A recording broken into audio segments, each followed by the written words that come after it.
We are back with you live once again on another Johnny Torch live broadcast. Just as usual, checking out the situation here. I am still very new at this OBS software, so I think there's always like a, 30-second pause at the beginning of each broadcast. Sort of like when you end the broadcast, it sort of cuts in the middle of a sentence sometimes because you shut it off and you think it's going off, but it goes off like 10 seconds earlier than you anticipated. Kind of strange. Yeah, kind of strange stuff. All right, but before we get going here, let's take a look at the slate. We have the, what is this? The 172nd live broadcast of the Johnny Torch Live program. This is Torch News Roundup number 150.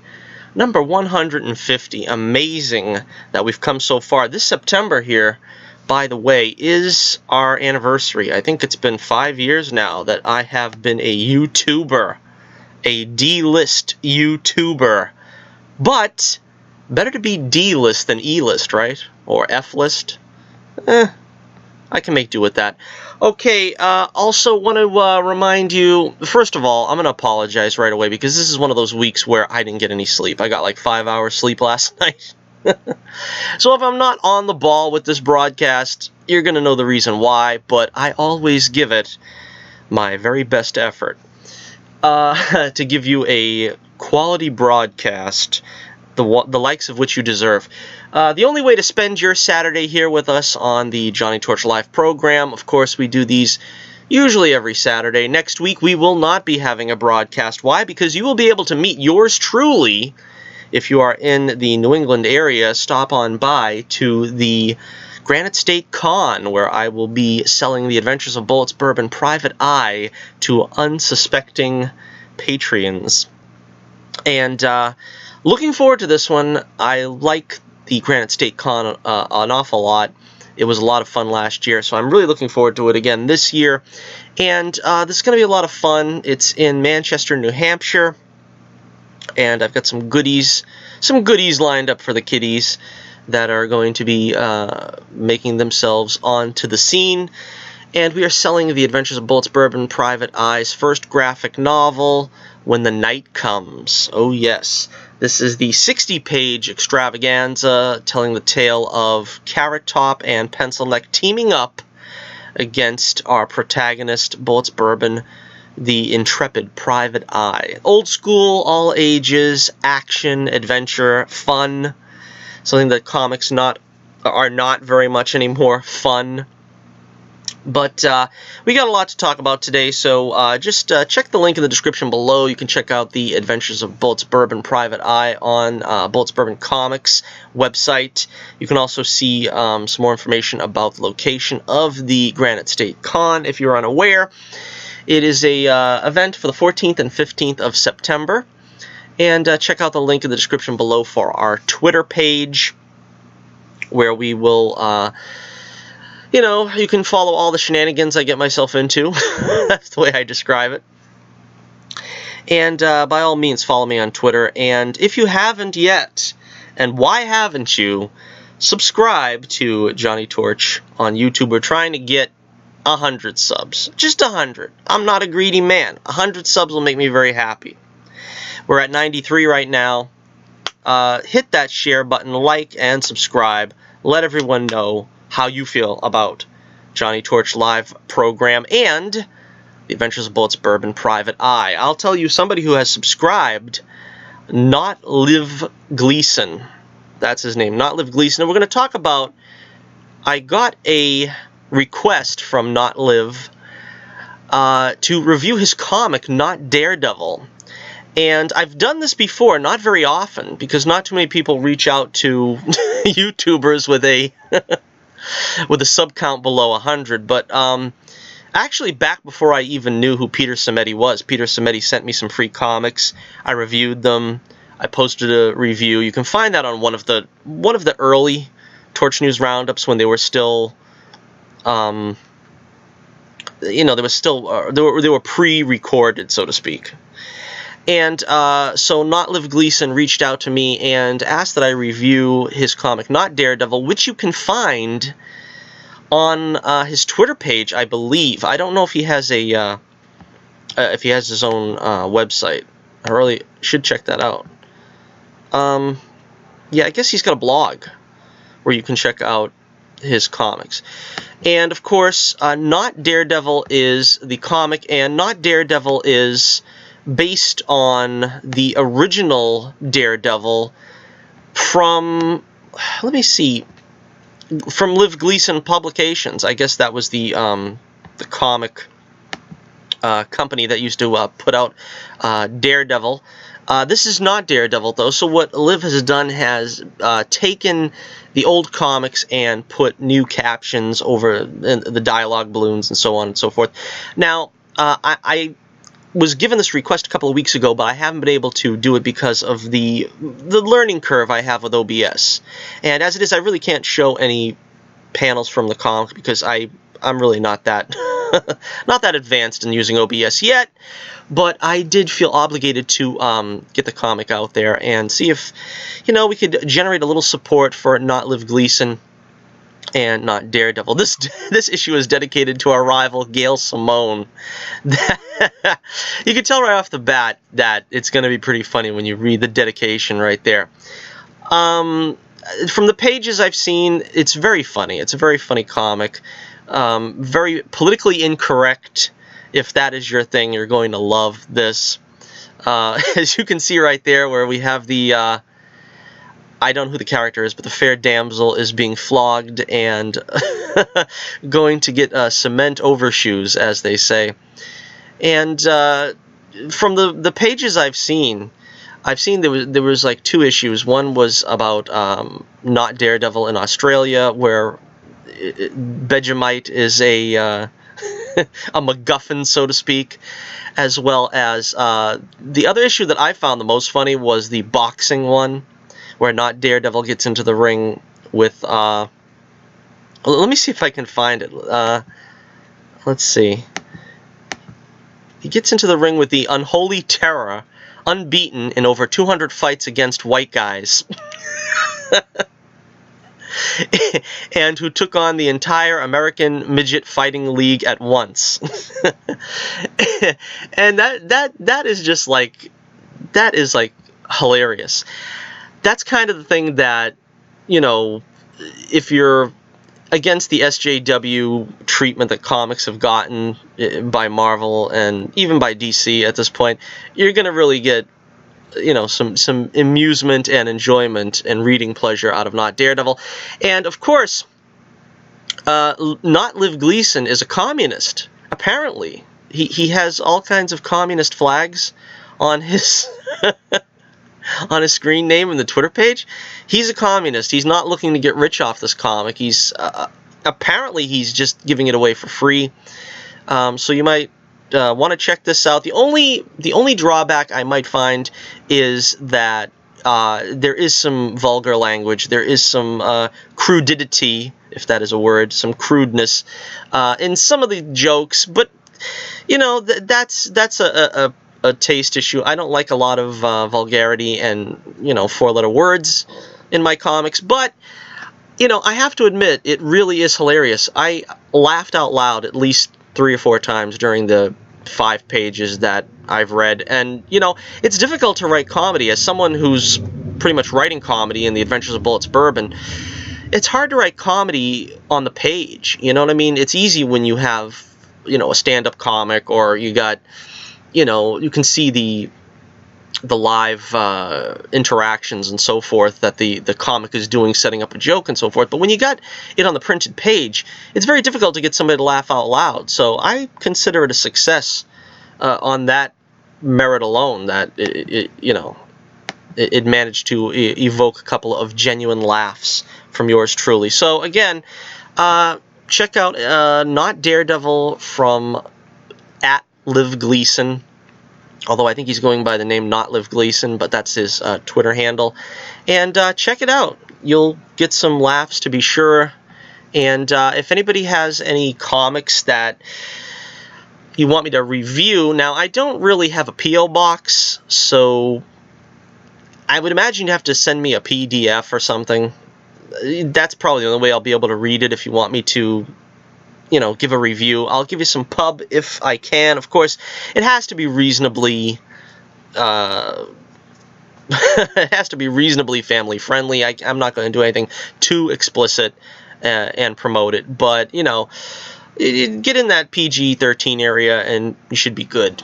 All right, so once again, thank you for reaching out, Not Lev Gleason. I hope you appreciate the review, and hopefully we can get some folks to check out Not Daredevil. All right, so coming up next, we're going to do our usual pop culture news event extravaganza. We've got some news here about the Doctor Doom TV series. Apparently is going to come to Disney Plus. This is just a rumor at this point, but let's take a look at the copy. The Marvel Studios' plans for Doctor Doom may be to introduce the character in his very own television limited series on Disney Plus. Previously, Legion showrunner Noah Hawley had penned a screenplay for the Doctor Doom movie that was to be released by Fox. It's feasible that could be translated into a 6-episode series or something along those lines. So again, this is just firmly in the realm of rumor, I suppose, so far. But the source for this is no, I don't know, where did this come from? Comic Book News, I think I got that from. Usually I try to, again, apologies, but. But yeah, what do you think about this? I don't know. I'm not too sure. I mean, I don't think every villain needs a huge backstory. One of the problems I have with like the CW shows is they more or less completely eschew the villain origin story. So I'm not saying to completely eschew the villain origin story, but part of the problem is we've got sort of a trend now where we've got the Venom movie, we got the Joker movie, we've got, a lot of focus on the tragic beginnings of a villain and so on and so forth. Well, in the case of Venom, I don't think he's going to be portrayed as a villain so much as an anti-hero. But, again, I'm not sure. I don't know how this really would work out. 6 or 7 episodes that would deal with, I guess, how he became Doctor Doom. This might set up, I guess, the Reed Richards actor, because he would probably be at some point in the origin, because he was there when the accident took place and his face became scarred. So let me know what you think in the comments below. Do you think that there is really a need for a Doctor Doom origin series, or could they just get straight to the action in a Fantastic Four movie? I think probably it's best to go straight to the action in a Fantastic Four movie, because we haven't had a proper Doctor Doom in any of these Fantastic Four reboots.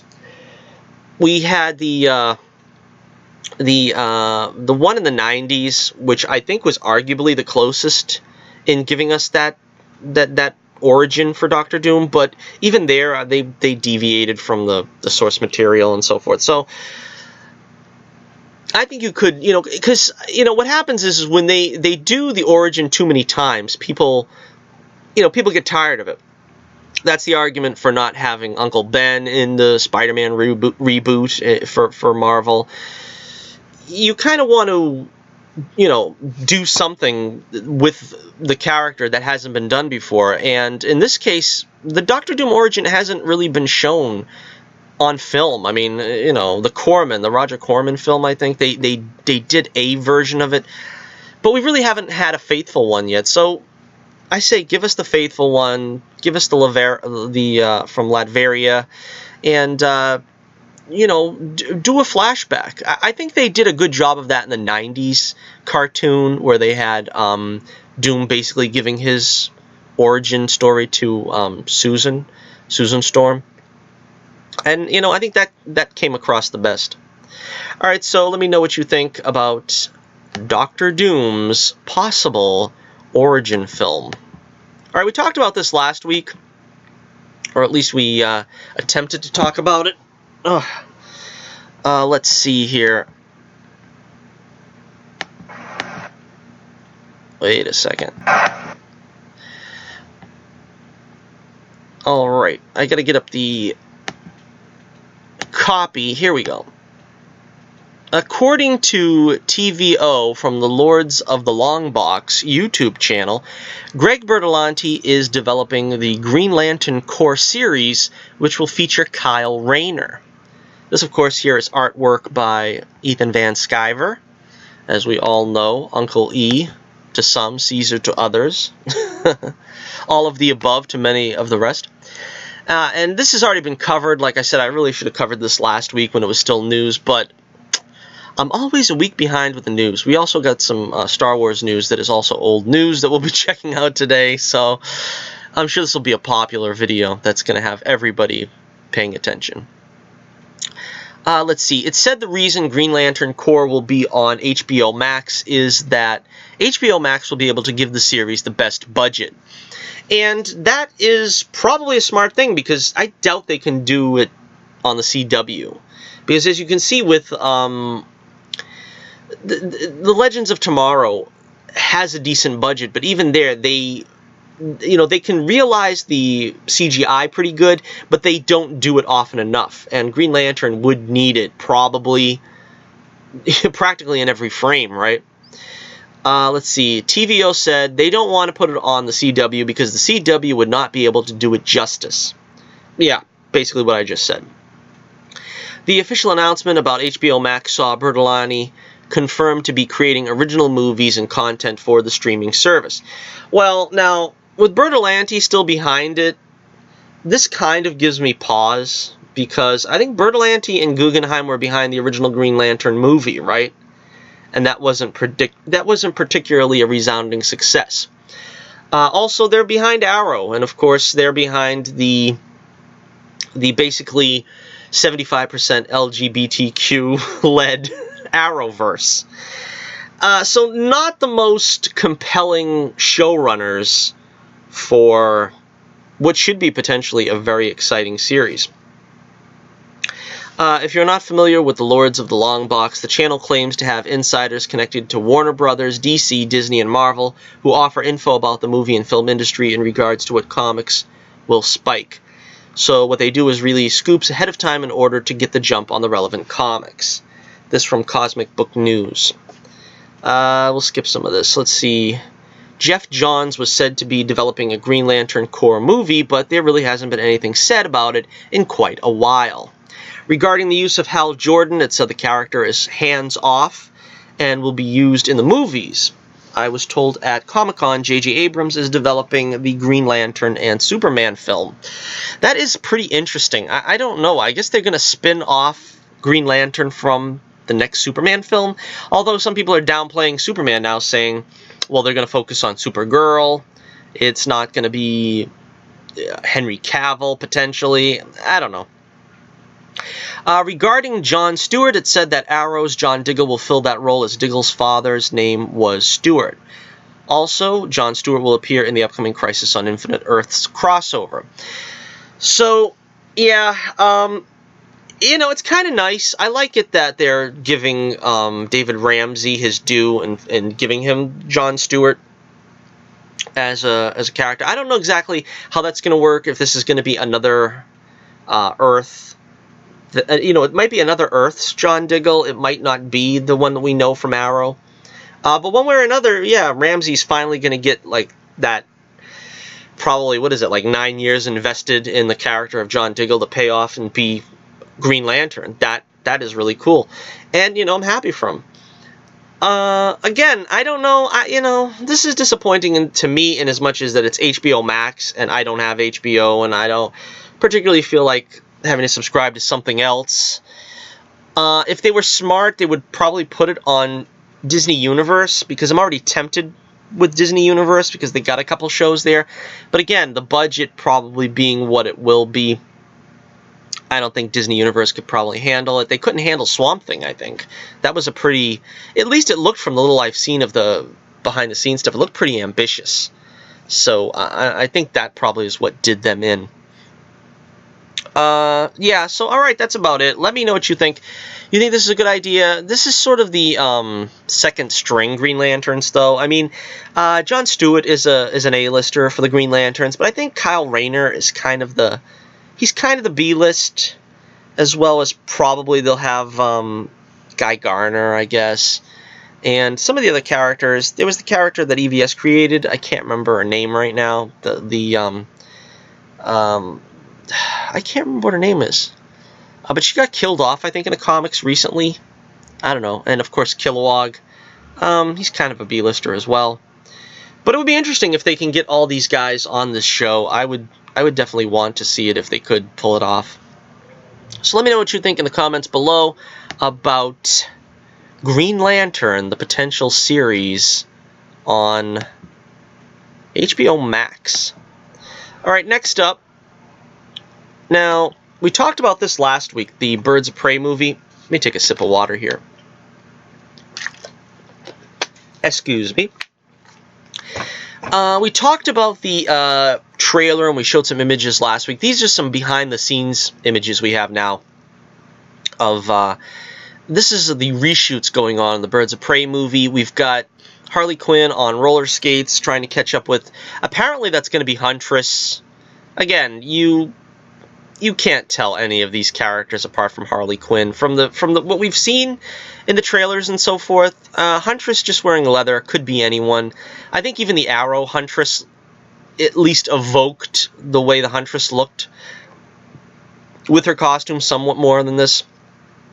You know, same thing with Black Canary, not really looking the same. Black Mask, from what we have seen, we've only seen a little bit of gay Black Mask, apparently, Ewan McGregor. Not sure what to think of it, but I did get to see the trailer that it leaked in a foreign language first, which was very confusing and difficult to understand. But then I seen the leaked English version, and apart from the images that we saw last week, it just has one line of dialogue by Margot Robbie's Harley Quinn, where she says, if I remember correctly, she says, "I'm so bleeping over clowns," and they kind of semi-bleeped it. I think from what I remember, it didn't sound like she said the whole word.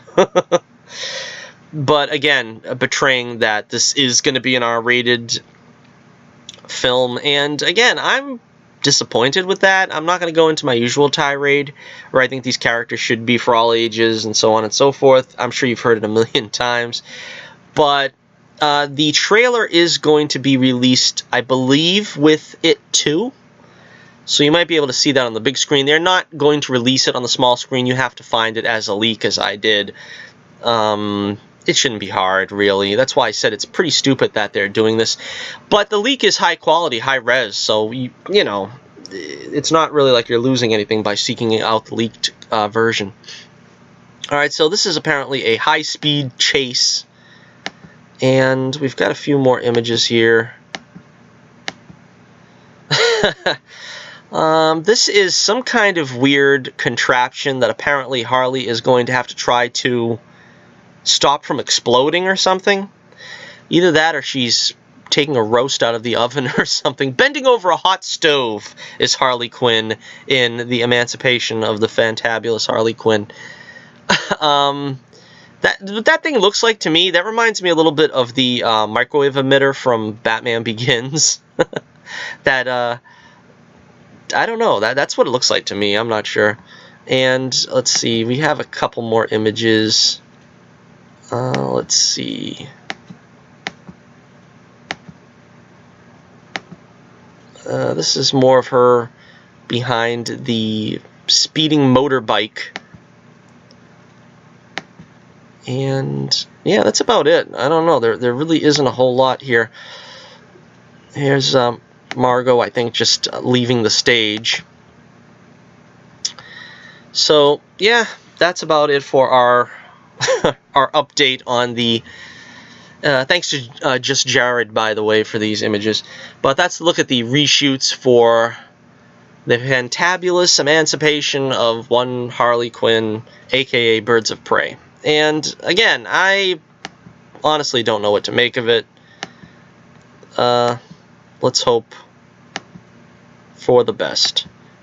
This is so difficult. You know, like I said, I was studying how to use OBS better.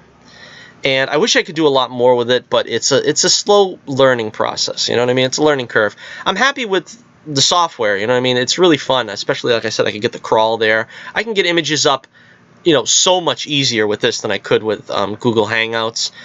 Google Hangouts, it was like I had to put it in Paint and then get it on the screen. It was ridiculous. But, yeah, I'm hoping I can be able to, like, get fades working. Maybe be able to get other people on the show, get guests on the show, if I can learn how to do that. I don't know how to do that yet. But yeah, it's a work in progress. I'm working on it, and hopefully we'll be improving in the coming weeks. All right, we are going to check out now those Star Wars rumors, those pesky, pesky Star Wars rumors. Now, again, if you don't want to know anything about the Rise of Skywalker leaks, you can leave now. This is the last subject in the show, and you'll be completely safe. We are going to talk about it. I'm not sure, you know, I don't really mind finding out these leaks because I've got to steel myself. I need the intestinal fortitude to actually get into the theater and watch this film because I was so, I don't know, disconsolate after The Last Jedi. That's the only word I could think of to use. I was disconsolate. And if I can in some way prepare myself for the beating, if I can prepare myself for the emotional beating, I might be able to withstand it a little bit better than I did with The Last Jedi. Okay, so this is from a Reddit user who I don't think I have the name of here, but this leak has been covered by everybody, by Geeks and Gamers, EVS, Micah Smiller. I've seen everybody and their brother cover these leaks, and so why shouldn't I? Why shouldn't I have some of the fun? And it's kind of a long, lengthy article here, but we'll go through it. I'll give you my 2 cents on it, and you can tell me in the comments or in the chat while we're still doing this live your thoughts as well.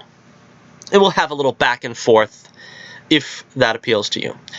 Okay, as stated in a previous leak, it's been reiterated to me that we will indeed be getting young Luke and Leia flashbacks in Rise of Skywalker. Now, this was curious to me because I thought he was talking, when I first heard this, I thought he was talking about a flashback to young, you know, sort of the Kenobi series that they're doing now, you know, where it's going to be like 10-year-old Luke and 10-year-old Princess Leia while Obi-Wan is still, you know, whatever he is in his early 50s or something. But this is apparently meaning young, as in they are in their 40s, sort of like the flashback to Kylo Ren almost being assassinated in his sleep by Luke. Yeah, great scene. Okay. One in particular appears to be the opening of the movie, no less. We begin the action by seeing one of, if not the final training lesson between Luke and Leia. So they're actually going to show Luke training Leia. I find this extremely hard to believe. I find it extremely hard that they're going to give Luke the, you know, the glory of being a successful teacher, because they didn't with Kylo Ren, and, you know, Leia don't need no man. She didn't have Han to fall back on during the trying times, and I don't know, I find that suspect, knowing the Disney as I do, but we'll continue on. Leia is giving up her Jedi training due to the fact that she's pregnant with a son. My source on this mentioned a fight, so I believe we may be getting Leia and Luke in a lightsaber duel toward the beginning of the film. Again, this is strange. I don't think that training entails really lightsaber fighting, because from what we've seen in the previous films, usually Seekers, that's what they're called, the remotes that Han referred to in A New Hope when Luke is practicing. He is fending off laser bolts. But we've never seen a Jedi practice with a lightsaber against another lightsaber in the films proper. I mean, that might have happened in the Clone Wars, but that honestly, Clone Wars was highly disposable for me. I mean, I watched it, I enjoyed it while I was watching it, and then I never went back to it, quite honestly. Picking up in the current point in the timeline, Leia appears to have taken up the mantle of Jedi Mentor to Rey in the wake of Luke's passing. Yeah, that is something that I even called when I first seen that scene. I knew that's what that was going to be. Note, this will likely coincide with the scene from the D23 first look where Rey throws her lightsaber at a training remote and cuts down a tree. Early on in the film, we catch up with Kylo's story where he is slaughtering people with the purpose of tracking down one of the film's MacGuffins, a device known as the Wayfinder. So, let's continue on. I'm told that the clip of Kylo body slamming someone into the floor of a forest bathed in red light seen in the teaser. I'm also told that this planet is called Exegol. Don't quote me on the spelling. Exegol, good for gas and heartburn. That's what it sounds like. Why does everything sound so corny with Disney Star Wars? I don't know. I don't get it. Kylo obtains the Wayfinder. That's another thing. It sounds like it's straight from Harry Potter or something. From the Oracle and gives it to... Oh, and finds it to contain coordinates to a point in the unknown regions. The Wayfinder that Kylo is given once belonged to his grandfather. So now this is where they tie in Darth Vader. And I guess Vader had this thing, and I don't know what this thing really... What is this Wayfinder business? It tells them where the unknown regions are. What are the unknown regions? I don't know. We'll find out. Okay. Using the coordinates found within the Wayfinder device, Kylo arrives in the unknown regions. Here, Kylo encounters Emperor Palpatine. How Palpatine is still alive and how he ended up in the unknown regions is still a mystery to me that I hope to learn more about in the next few months. Daisy Ridley recently said in an interview that it's explained in the film. My source on this tells me there is indeed Palpatine in the flesh. Kylo and Palpatine's conversation apparently centers around ordering Kylo to find Rey and bring her to the Emperor with the goal of turning her to the dark side. So, this is interesting. They are going to bring Palpatine back in the flesh. I suspected as much when they gave him such priority on the poster. They wouldn't do that if he was just a spirit, you know, going to do one scene the way Luke Skywalker is. And, you know, apparently Luke wasn't even important enough to make it to the poster. Again, I'm feeling shades of The Force Awakens where, you know, they're just going to do Luke wrong again. I mean, I have a little more faith that they're not going to make him wildly out of character again. But, you know... If they don't bring Luke back in the flesh, I don't see how this will be a success. If they bring Luke back and he has to confront Palpatine in the flesh, now you've got my curiosity. Because Vader defeated the Emperor and Luke basically became a Jedi on his compassion. If he can defeat Palpatine as a master, as a Jedi master, that would be something worth seeing. You know what I mean? Because, you know, unfortunately we haven't seen, you know, in The Last Jedi as well, counting The Last Jedi, we haven't seen Luke in combat as a Jedi Master and showing, you know, showing what he can do, showing him as a master. That's the thing we all wanted to see in Last Jedi, and of course, we didn't see it. But again, you know, Little Miss Rey is going to be the focus of the attention, and she is going to be the one that they need to sway to the dark side in shades of Empire, Return of the Jedi. That's what the whole plan centers around. I'm not going to, you know, I'm not going to whine about that because apparently that's the way it works in Star Wars. We have the motifs coming back again, and, you know, now the Emperor, he tried to get Anakin. He got Anakin. He tried to get Luke. He failed with Luke. Now he's going to try to get Rey. Of course, that's the musical note. I wouldn't really expect it to be any other way, so I'm not gonna badmouth that. All right, note, it's lost on me that this part of the story feels very Return. It's not lost on me. I told you I was tired. Excuse me, folks. It's not garbage tier. It's just me being tired. It's not lost on me. This is part of the story feeling very Return of the Jedi inspired, but we'll just crack on and see how it all pans out. My source specifically mentioned Palpatine is very old and decrepit at this point. This reminds me also... this reminds me of, I don't know how many of you remember the Universal monster movies the mummy. The mummy's hand, particularly, is my favorite one. And this is what this reminds me of. It looks like he has some kind of device, Kylo, that was like the medallion that the High Priest of Karnak had. And he finds the old High Priest sitting in the temple, and he passes on his mantle to him. I have a feeling we're going to get something like that. I also have a feeling, apparently, J.J. Abrams came out and said this is not, or The Last Jedi has not ruined his plans for Rise of Skywalker. I don't know how true that is. I have a feeling that this probably would have been Snoke, but I think it probably is more beneficial that it's Palpatine, not only to appeal to nostalgia, but in Lucas' original draft for Episode 9, I believe, before he sort of truncated the story and made it all fit neatly in Return of the Jedi, it was about Luke finding his sister, who was not going to be Leia at the time, and they were both going to confront the Emperor.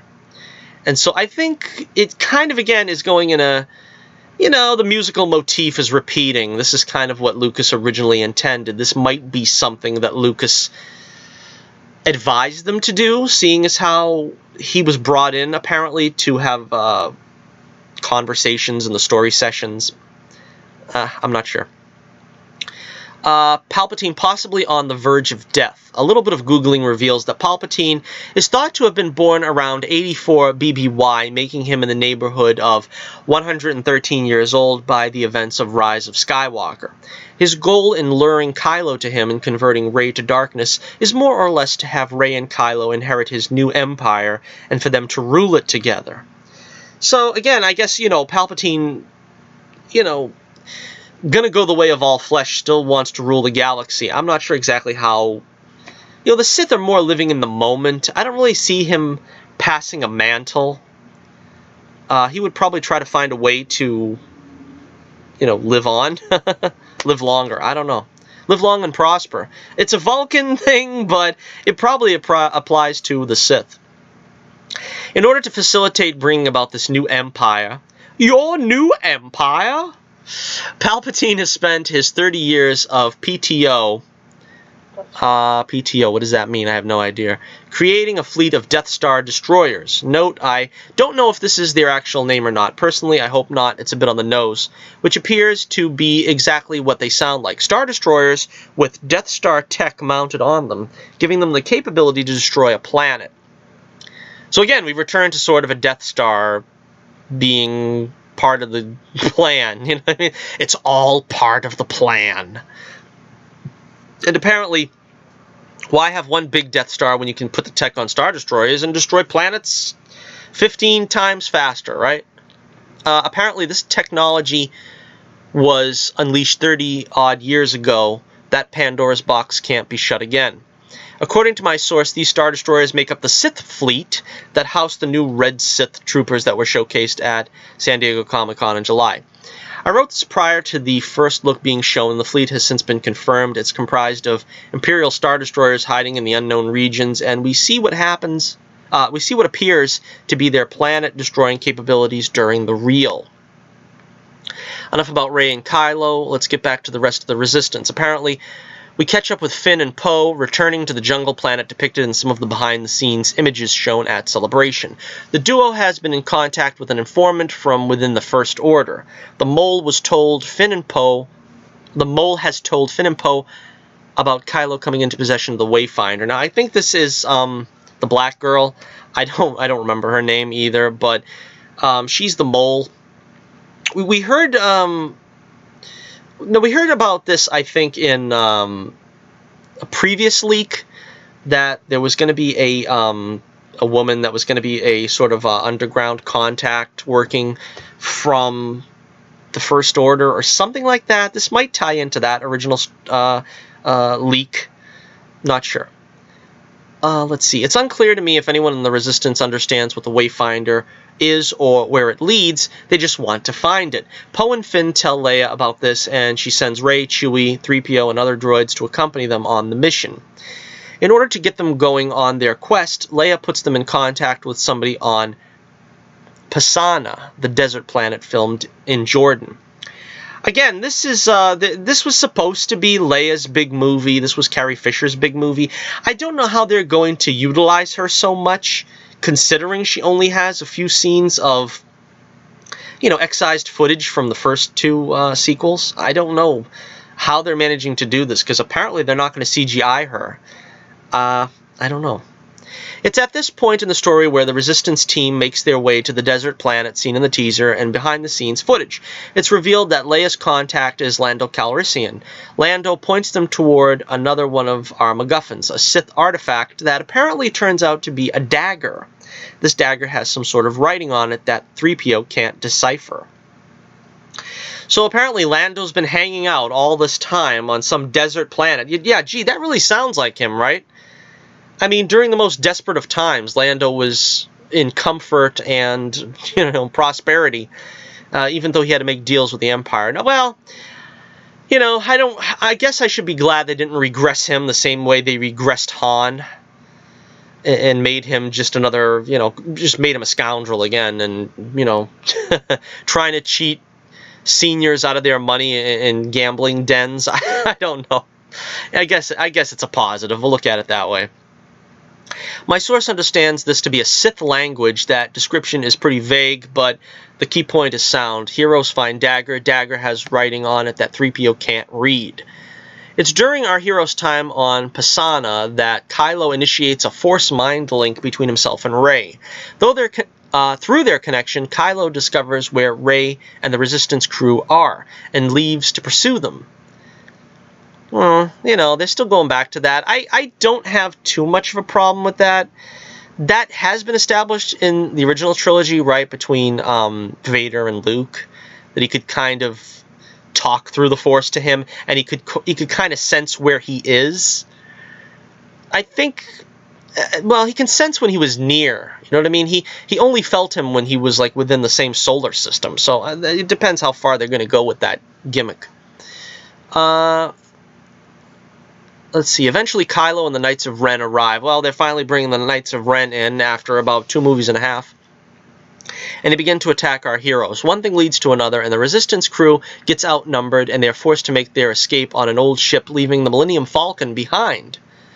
Kylo recovers the Falcon and takes it back to his Star Destroyer. So that was something like a trophy that he really wanted, the Falcon. I don't know if that's really going to figure into this. Well, apparently we've seen Lando in it, so that might have something to do with the last act, I'm guessing. As previously mentioned, 3PO is confronted with a challenge he is not equipped to handle. The artifact found on Pasaana contains a language 3PO can't translate without modifications. In order to modify his programming, Poe brings the team to the wintry planet seen in the teaser, Kajimi, per the Vanity Fair article. There, 3PO is modified to allow translation of the artifact.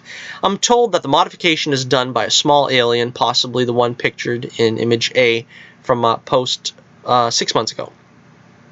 I'm not 100% sure on that, but confident enough in who told me this that I'm willing to put it out there. Once translatable, the dagger supposedly reveals information regarding a second Wayfinder. How convenient. This one having belonged to Palpatine himself, leading the team to journey to the forest moon of Endor. Endor? Are you kidding me? They're going back to Endor. If they go back to Endor and we don't see the Ewoks, I am going to... I'm tired, and I almost said a bad word because but I can't think of an analog. But whatever it is you're thinking right now that I was going to say, I'm going to do it. I am going to do it.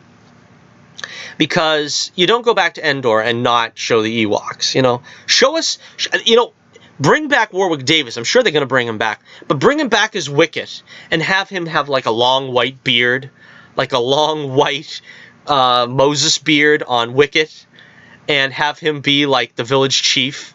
Oh, man, I'd love that. That would be something. And have him talk, too. Because I believe that the Ewok movies are in canon. And they can speak English now, the Ewoks. Because Wicket taught it to them. And I don't know who that actor or actress was that did Wicket's voice. But that was a cool voice. I'd say bring him or her back and do the voice of Wicket. And have him, you know, have him converse with the original, well... Who's the original? We got 3PO and R2 now. R2 hasn't been mentioned. This is something that bothers me, too. Now, they haven't mentioned BB-8 either. which, I like BB-8. I always said that he was sort of like the season 4 or season 5 relative that comes in to, spark up a sitcom. It's like now R2 is, he's being aggravated by Cousin It or something. You know what I mean? They could have done some pretty cool stuff with that, but they've pretty much marginalized 3PO and R2. Don't give me a start on that again. Sources tell me that the scene from the first look reel showing 3PO with red eyes connects to this event. The red eyes are part of the hack that allows him to translate the Sith language. Oh, yeah, that makes sense. I'm disappointed, though. I was hoping Harrison Ford would be doing the voice of Han Solo, coming through C-3PO, and 3PO would be possessed. Possessed by Han Solo's ghost. So we could have had 3PO housing the spirit of Han Solo in the body of 3PO. That would have been something. Okay, what is this? We're halfway through this. Oh, man. During the events leading to the modification of 3PO on the wintry planet, Kylo initiates another Force connection between he and Rey. Kylo supposedly uses this as an opportunity to begin forcing Rey down the path of darkness. He does this by antagonizing Rey. That's what they do, right? They antagonize them, leads them to the dark side. Kylo tells her that he knows about the dagger and what it was used for. Kylo apparently tells her that this dagger was used to murder Rey's parents.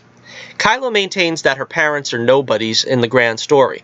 This angers Rey and she lashes out at Kylo, and a lightsaber duel ensues. So they're not gonna go back on, the great Rian Johnson, the great round-headed one, had decreed that Rey's parents are nobodies, and they're going to stick with that, whether they like it or not, which I don't think they probably do, but we'll see. Rey is on Kijimi and... Kijimi. Is that the same as Kijimi Hendrix? Kijimi Hendrix. And Kylo is on his Star Destroyer. According to my source, no flashes of any additional locations are seen during this fight. Possibly in the film at all, but we'll see. Ren keeps the Link alive long enough to learn Rey's location and eventually pursues her in the Star Destroyer like before. So I'm trying to figure out, is this lightsaber duel another one of those force projection ones like Kylo did with Luke? How are they in different locations in their lightsaber fighting? This is just... I don't know. Zori Bliss, the little-known sister of Alexa Bliss, is introduced sometime during their time on this planet. I don't know what that character is going to be. It seems to me it's going to be... I think she's going to be another Zam Wessel and another... she's probably not even going to be another Zam Wessel. She's probably going to be another... oh, what's that Silver Stormtrooper? The chick was in it and everybody thought it was going to be a big character and she had even less to do than Boba Fett. Anyway, I digress. My sources told me that she has history with Poe prior to Kerry Russell saying the same thing in an interview days ago. What this history may be is still a mystery to me right now. Once Kylo arrives, our gang of heroes decide to sneak aboard and attempt to recover the Falcon prior to leaving. The rescue plan goes awry and the whole group gets captured by the First Order. It's at this point that two major things happen. The gang that can't shoot straight, it seems like, these guys, gosh. It's revealed that Hux is the First Order mole that has been feeding the Resistance information, and he allows the heroes to escape while Kylo is distracted by dueling with Rey in person. So I guess this is when the legitimate Kylo-Rey fight begins, and yeah, they've been saying all along, I think that's the worst kept secret of the film, is that Hux is going to be a traitor. Hux is going to, I guess, basically join the Resistance. Okay. During this duel, Kylo adds another wrinkle to Rey's backstory. He maintains that while her parents are nobodies, her grandparents, more specifically her grandfather, wasn't. Okay, so here is the big twist now. If you don't want to hear the twist, if you don't want to know anything about the Rise of Skywalker, don't listen to it right now, because this is supposedly the big twist that's going to be. Kylo tells Rey that she is the granddaughter of Emperor Palpatine. Now, I was kind of hoping on the bandwagon of that Kylo and Rey were brother and sister, and that Rey was also a daughter of Han and Leia. But apparently, the Emperor, while he was on the throne there, he gets around, I don't know. It could be, might be possible. I don't know. It sounds pretty lame to me, to be totally honest. I don't know. I just don't see it really, but then again, especially when you consider that the timeline is so weird. Rey being whatever she is, 20 years old or something in these films, and Palpatine having been dead for 30 years, or we still don't know how he came back, but he came back old and decrepit, and then he fathers a child. I don't know. It kind of just, I don't know. It just doesn't sit well with me, but we'll see how this plays out. I don't know. This is, of course, just a leak, and we don't really know exactly the context of what's going on. This explains Palpatine's interest in bringing this random nobody from Jakku into the fold. The crew recovers the Falcon, Rey connects with them, and they all flee. Following her battle aboard the Star Destroyer and escape on the Falcon, Rey uses the newly gleaned information resulting from 3PO's modifications and the translation of the dagger to travel to Endor. At this time, it's a little unclear to me how Kylo gets from point A to point B, but supposedly he's waiting for Rey in Palpatine's throne room aboard the wreckage of the second Death Star. So, Palpatine has just been, sitting here in this wrecked Death Star, waiting for the third and final confrontation in front of him in the throne room. Again, I won't complain about that. I get it. I assume he knows the location of the second Wayfinder due to his newfound connection to Palpatine, but that's just speculation on my part. I think it's important to note that Kylo may have been there before, considering that he had the charred remains of Vader's helmet in The Force Awakens. Okay, naturally they fight. So I think this is, the third fight between Rey and Kylo? They keep fighting each other to a standstill. I don't know. The specifics of this duel are unknown to me, but what I've been told about it is that it's at this point when Rey begins to tap into some hatred to gain the upper hand and eventually defeat Kylo, possibly destroying his lightsaber in the process, but that's more of a rumor than leak. Leaving him for dead on the wreckage of the Death Star, Rey takes possession of Palpatine's Wayfinder and leaves. My sources tell me that the Dark Rey moment seen in the trailer is in fact a vision described to me as thematically similar to Luke seeing himself as Vader in the cave on Dagobah. Kind of what a lot of us expected, that it was a vision or some kind of manifestation. I didn't think it was a clone for a moment, but yeah, it's going to be a vision. This apparently is a short sequence that happens right after Rey picks up Palpatine's Wayfinder. The girl has visions. What are you going to do? She did the same thing when she picked up the lightsaber, right? While lying in the wreckage of the Death Star, weakened state Kylo Ren...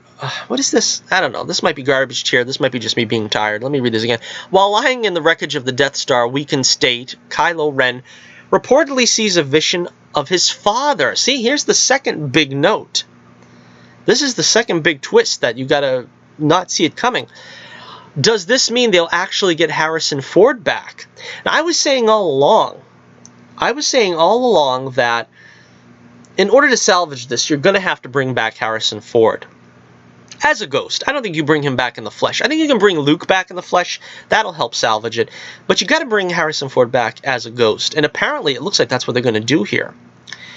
It's unclear to me if Han appears as a bona fide ghost or just through the magic of injury-induced hallucinations.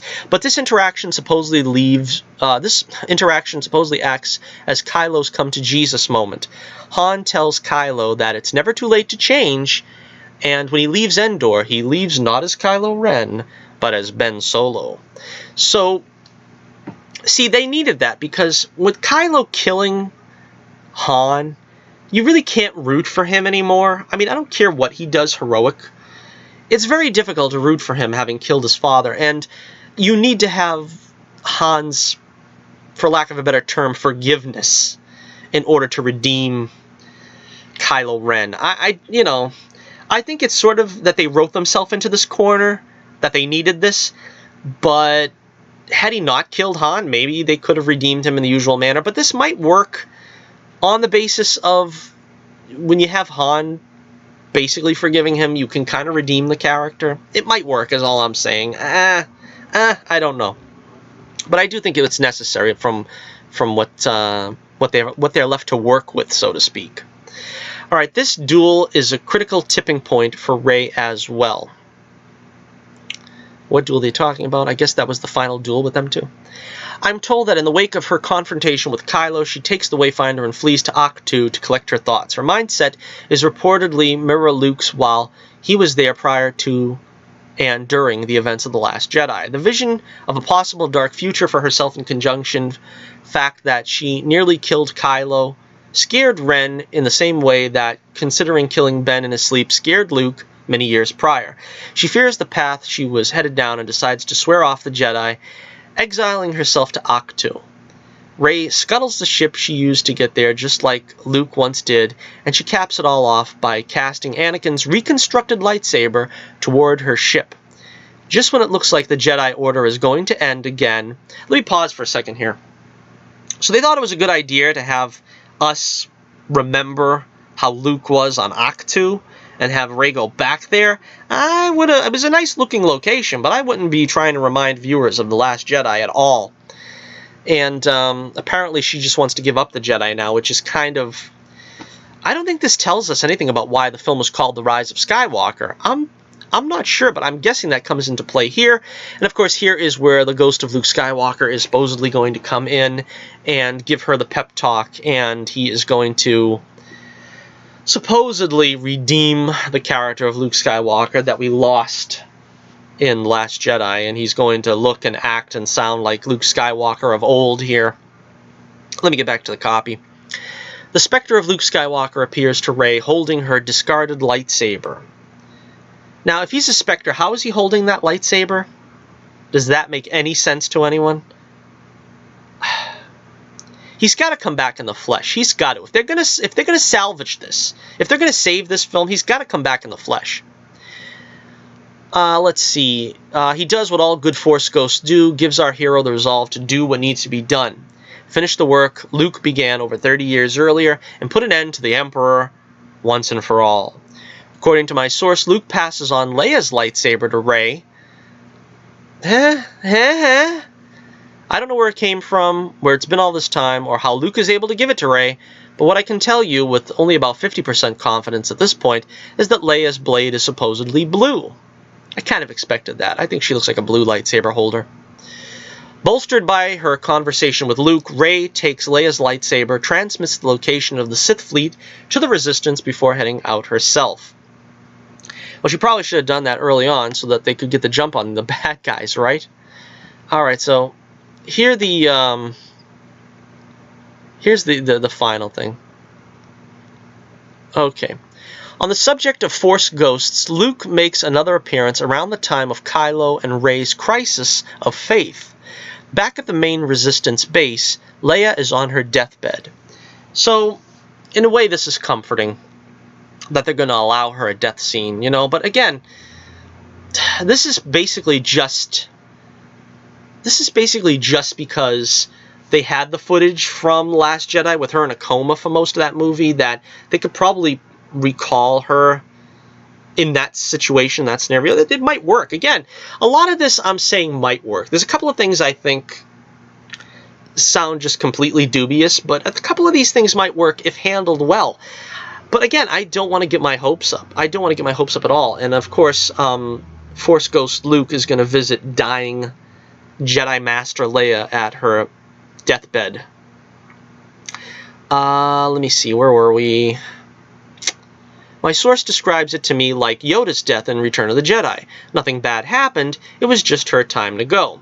So Luke has come to say goodbye, but before it all ends for Leia, he has one final lesson for her. And even though I don't think he says it, we're going to see Leia again, right? That has to be it.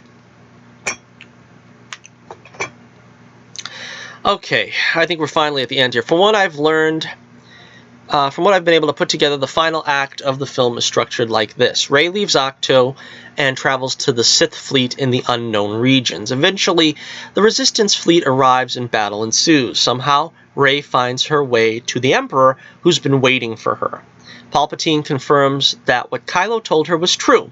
Apparently, after his defeat at Death Star 2, Palpatine was shaken by the fact that he wasn't able to maintain his hold on Vader or seduce Luke to the dark side due to their familial bond. During the course of their conversation, Palpatine makes reference to this bond between Vader and Luke and likens it to his bond with Rey, hoping that whatever familial connection they have will be enough to win her over and become as strong as that of the Skywalkers. Now again, that does sound intriguing. That sounds pretty intriguing, because Luke and Vader's bond was too strong for the Emperor. The Emperor thinks his bond with Rey will be too strong for the Skywalkers. That could be interesting. No, what my source described next feels very reminiscent of Return of the Jedi. Rey is trapped in the Emperor's throne room, watching two opposing fleets battle while she is helplessly gazing onward. It's at this point that Kylo Ben reappears. How we get to this next part is still a bit fuzzy to me, but apparently Ben and Rey join forces and begin attacking Palpatine. Leia's lightsaber comes back into play when Rey and Kylo share the Skywalker lightsabers throughout their fight. At some point, the Emperor overpowers them both and supposedly kills Ben. Now, time out for a second here. Just time out. So, you're going to tell me the Emperor was supposedly old and decrepit and on his way out, 113 years old. How is he fighting them? Is he using Force lightning? Is he using a lightsaber? We don't know that, I guess, but they have to do something here that's a good third act climax, right? They have to do something that's pretty exciting. There have been reports from other reputable leakers that Kylo kind of sort of dies, but my source on this seemed pretty ambiguous. Personally, I think we'll just have to wait and see what we learn over the next few months. When it looks like all hope is lost, the ghosts of Luke and Leia show up to aid Rey. Together they overpower the Emperor and end his darkness once and for all. Now again, time out. This again is reminiscent of the Return of the Jedi script, the original draft that Lucas was working on for Return of the Jedi, where Ben and Yoda show up as Force ghosts. In one of those drafts, Obi-Wan shows up in the flesh and takes on the Emperor. Could that happen here with Luke and Leia? I don't know. I mean, I would love it to be Luke that comes back in the flesh, but you have to remember, the reason why Lucas nixed the ideas of having Obi-Wan and Yoda come back in the throne room is because you can't have the hero get help from the peanut gallery at this point, from the beyond. You can't have them helping. If they can help, it has to be on a spiritual plane, has to be on a spiritual level. That's why Obi-Wan was saying to Luke and Empire, don't go, because if you go, I can't go with you. I can't help you. And when Luke is begging him on the weather tower there of Bespin on Cloud City there, he's begging him for help. Obi-Wan doesn't even respond, because there is nothing he can do for him in that moment. There is nothing that a Force Ghost can do at that point when they're completely on their own.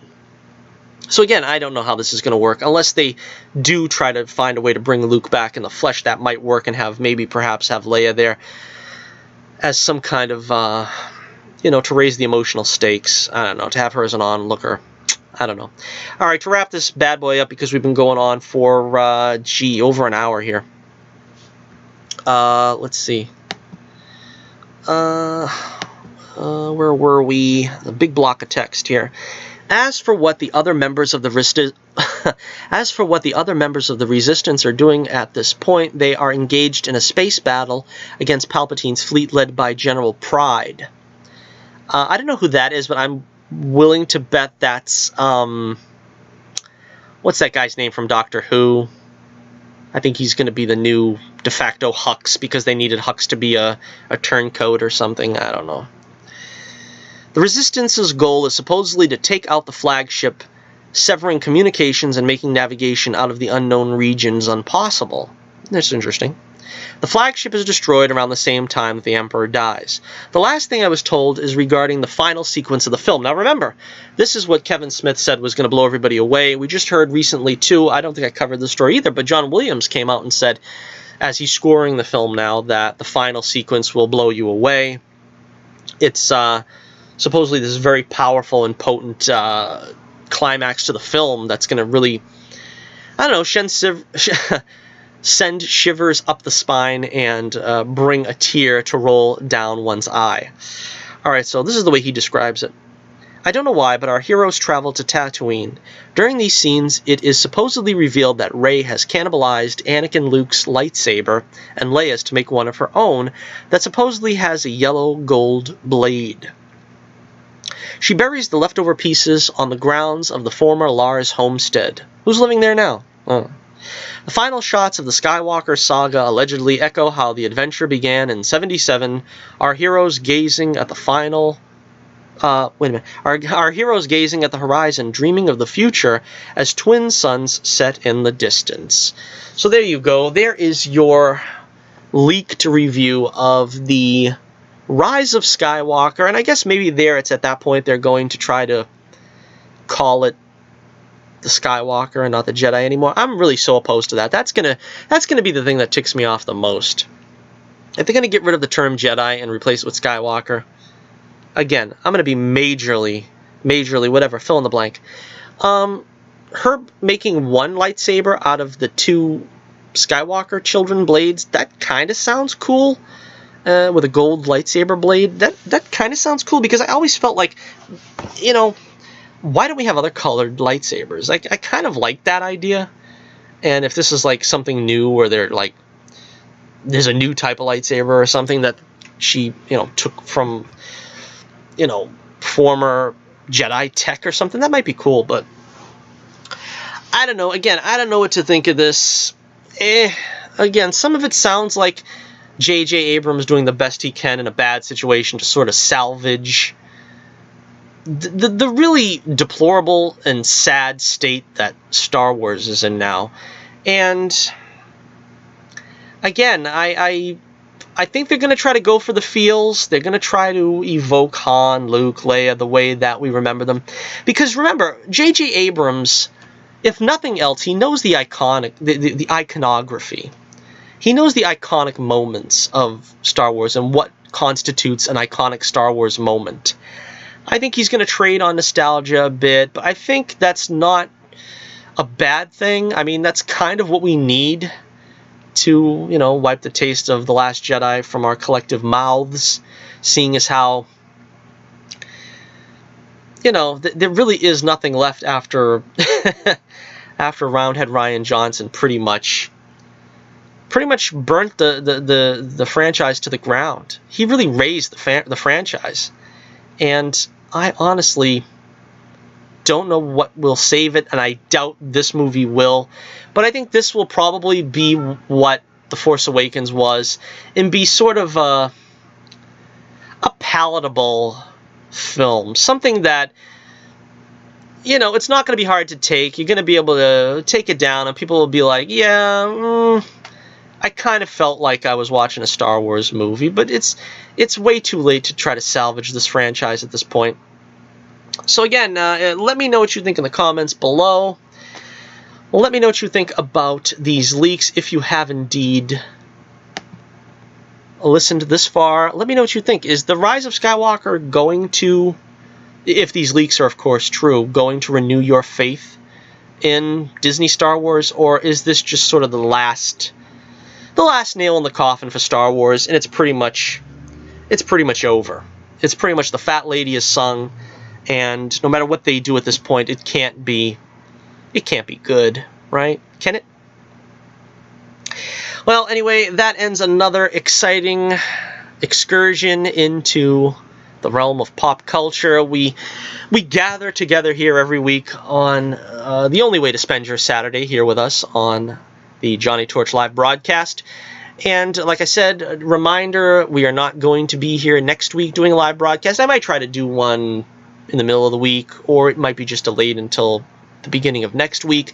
But I will be at Granite State Con, and I would love to see you there. And we've got a lot of great swag to give away, as I say, and we've got the Adventures of Bullets Bourbon Private Eye being debuted there when the night comes, the 60-page graphic novel where Carrot Top and Pencil Neck team up against our do-gooding hero, Bullets Bourbon Private Eye. and a tale of adventure, excitement, unrequited love, humor, all the great things that you want to see in your fiction and comic book experience. It will all be there in The Adventures of Bullets Bourbon Private Eye when the night comes. We also have, of course, the first 3 issues in the series. I'm also selling out the remainder of my stock of the 3 issues in the When the Night Comes story arc. So if you don't get the graphic novel, you can still get the 3 issues, as they are going to be marked down a little bit for rapid sale. So be sure to like, share, and subscribe. Be sure to give this video a thumbs up whenever possible. And if you haven't subbed already, please do so. And remember to check out the link in the description below for our Twitter page, where you can contact yours truly if you want me to take a look at your comic and give you a little publicity. Be sure to check out Not Lev Gleason's Not Daredevil, which, of course, we talked about at the beginning of the show. Pretty funny book. And by all means, make sure you check out The Adventures of Bullets Bourbon Private Eye in the link in the description below, where you can find a free preview of the storyline in question. And of course, remember, until next we meet, this is Johnny Torch reminding you once again, keep the flame burning brightly, and I'll be with you again at Granite State Con, but real soon.